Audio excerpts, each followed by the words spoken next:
La semana pasada les recomendé leer dos biografías noveladas de Enrique Serna, escritor mexicano que nació en 1959. Hoy les quiero comentar algunos detalles fascinantes de El vendedor de silencio, que escribió en 2019. El vendedor de silencio era el periodista más poderoso y más corrupto del régimen priista clásico, es decir, que vivió en el periodo que va de 1946, elección de Miguel Alemán, a 1982, elección de Miguel de la Madrid. Carlos de Negri nació en 1910 y murió a la mitad de ese periodo, un poco más adelante, de 60 años, en 1970. Jacobo Zabludowski lo consideraba un reportero fuera de serie. De hecho, de Negri empezó la carrera periodística buscando la nota en agencias del Ministerio Público del DF, que ahora es la Ciudad de México, y escribiendo crónicas que Excelsior le publicaba sin firma. Eventualmente el director del periódico de la Vida Nacional, que era entonces Rodrigo de Llano, le confió ir a reportar casos más complejos, tanto en la Ciudad de México como en provincia. Y allí descubrió que de Negri tenía el talento de intuir a dónde podía haber una noticia interesante. Esto, que podría haber sido el inicio de una vida ejemplar en el periodismo, terminó siendo el primer paso de la debacle moral de Negri.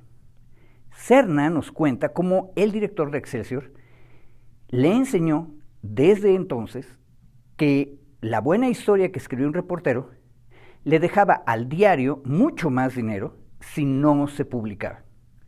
Es decir, si el político o poderoso implicado en los escándalos reporteados pagaba por el silencio de la prensa. En las 3 décadas que ejerció el periodismo de esta manera desde Excelsior, de Negri, quien tiene un ritmo de trabajo impresionante, extraordinario, construyó un fichero, archivo, con historias escandalosas de cientos de políticos mexicanos. Ahora, ese arreglo que les cuento tenía un defecto. En el mercado de las apariencias periodísticas de ese viejo régimen postrevolucionario, el silencio era cotizado, valía, pero también valía, y a veces más, la exhibición de los enemigos. ¿Qué valía más, el silencio o los exposés? Una de las ventajas de Negri era la acumulación de datos y la sistematización. Si en un año vendía el silencio a un encumbrado, pasados 2 o 3 lustros, 10 o 15 años después, cuando la fortuna política le hubiera cambiado la suerte a ese poderoso, el mismo de Negri podía volver a vender el mismo artículo, pero como exhibición a los enemigos del antiguo cliente. Ya les conté, la biografía de Serna está escrita básicamente en primera persona, así que cuando vamos leyendo el libro, vemos a de Negri justificarse ante sí mismo por esta conducta de encubrimiento interesado. Verosímilmente, el personaje de Serna usa siempre el clásico, como todos son iguales y todos hacen lo mismo, pues no está mal que yo también saque mi raja. Con esa línea argumental, el lector y la lectora podemos imaginar que ese juego corrupto pues no puede seguir indefinidamente. Tarde o temprano terminaría, cuando alguien con suficiente poder o con una buena oportunidad se cansara y le metiese un tiro a de Negri. Por cierto que eso fue lo que terminó ocurriendo en 1970, cuando la última de las mujeres con quien contrajo matrimonio este reportero, y a quienes golpeaba y torturaba impunemente, lo mató en medio de la enésima escena de violencia de género en su casa. Porque de Negri, el periodista corrupto, también era un macho perverso y un peligroso generador de violencia. No les hago spoiler de la novela biografía, compañeras y compañeros. El fin de Negri lo pueden ustedes consultar en la Wikipedia, sin problema. Su última mujer, que se llamaba Erlinda Mendoza Rojo, dejó por escrito su testimonio en el libro «Maté yo a Carlos de Negri», que publicó en 1975 con Adela C. Irigoyen. Hoy termino con una anécdota ejemplar de la novela biográfica. No sé si esta específicamente está basada en un hecho real, pero funciona como un símbolo perfecto de las consecuencias sociopolíticas generales de la cultura que les acabo de contar. En algún momento del alemanismo, finales de los 1940, cuando de Negri estaba en la cumbre de su poder, el periodista va saliendo de su oficina, en un elegante edificio de la Avenida de la Reforma, para ir a entrevistarse con un alto funcionario en alguno de los muy elegantes restaurantes de la capital federal. En la planta baja del edificio lo ataja un hombre moreno, grueso y sombrerudo, que se presenta como Juan Pueblo, candidato del sector campesino a la presidencia municipal de Jojutla, Morelos.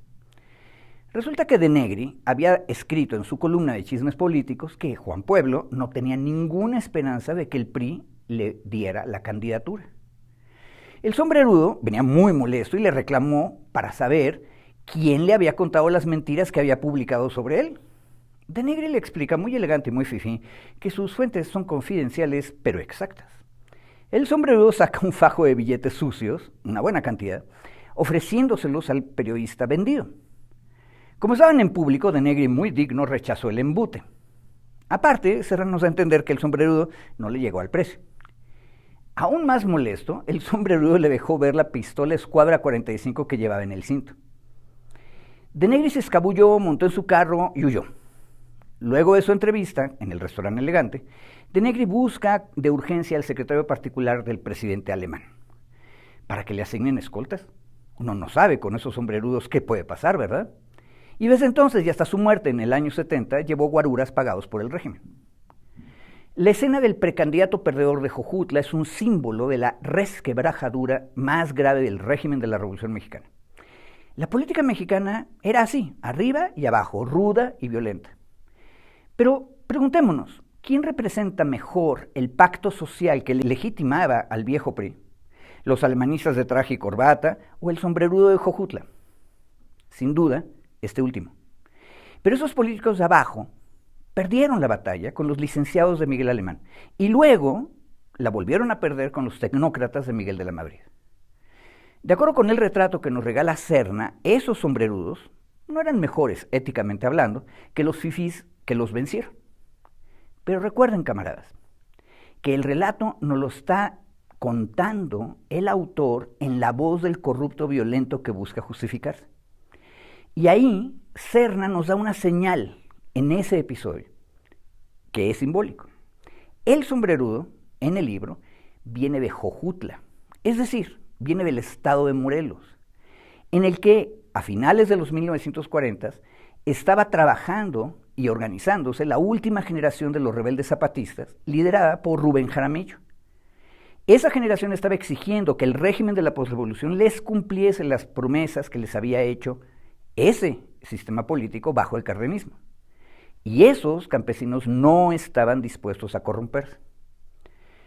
A esos líderes populares, el régimen al que servía el vendedor de silencios los mató a mansalva.